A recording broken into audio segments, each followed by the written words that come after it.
de Anjos surgiu no começo dos anos 60. O Jovenete diz desde 1937.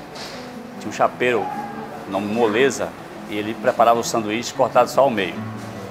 Como é um bar, só entrava homens aqui, as mulheres ficavam do lado de fora, os homens que levavam o sanduíche para suas esposas lá de fora. Era um bar assim, só um homem mesmo.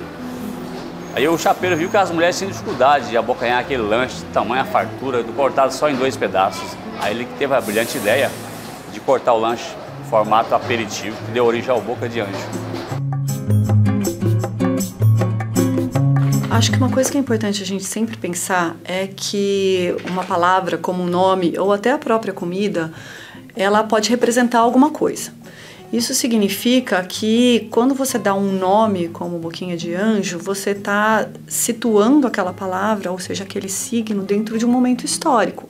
E esse momento histórico está relacionado à origem desse lanche, né? Que é justamente quando as mulheres não podiam frequentar os bares e foi pensada na relação do que o bar, né, queria oferecer e para atingir aquele público, mas também para remeter para todo o público o que era uma representação da mulher naquela época.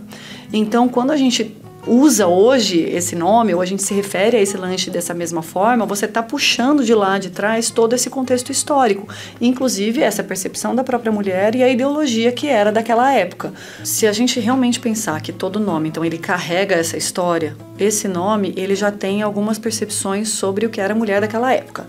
Ele tem a ideia de delicadeza, ele tem a ideia de que a mulher tem que ter um ideal de beleza, inclusive que remete ao que é um anjo, que é inclusive um padrão, né, que se carrega ao longo da história.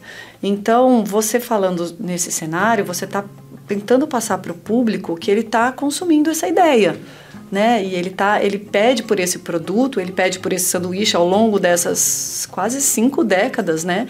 Que carrega uma coisa que ainda não é questionada, que está presente, que é a percepção da mulher daquela época, que ainda, curiosamente, continua aparecendo até hoje e que fica carregada dentro de uma comida e de um nome.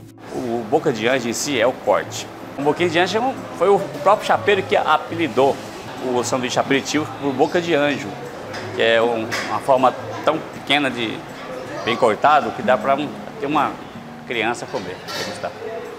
O que é interessante a gente pensar é que um nome ou até mesmo uma comida, ele representa alguma coisa. O nome, ele está no lugar, inclusive, de uma pessoa, está no lugar de um alimento, para que quando a gente se refira a essa pessoa ou a esse alimento, automaticamente todo mundo reconheça.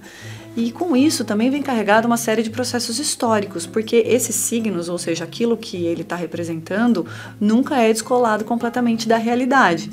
Então, quando esse lanche surge lá nos anos 60, né, e ele foi pensado justamente para atrair essas mulheres que não frequentavam e também oferecer para outros consumidores uma comida que tivesse essa sensação de leveza, de doçura, que faz parte até dos alimentos que estão ali dentro, né?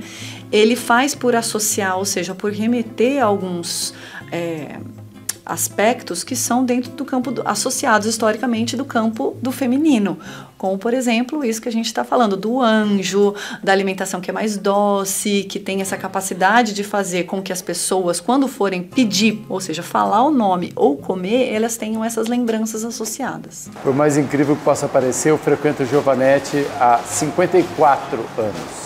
Eu sou fã do Sharp, que é um sanduíche específico, com rosbife, com tudo, excepcional. E os moços aqui, os chapeiros, são nota 10. O que você pedir vai sair bom. Eu acho espetacular, como tem várias cidades aí que tem sua culinária, como Bauru, a Vila da Paulista, o estado de São Paulo. Eu acho interessante a cidade do Porto de Campinas ter o sanduíche, escolha do nome Patrimônio Histórico da cidade.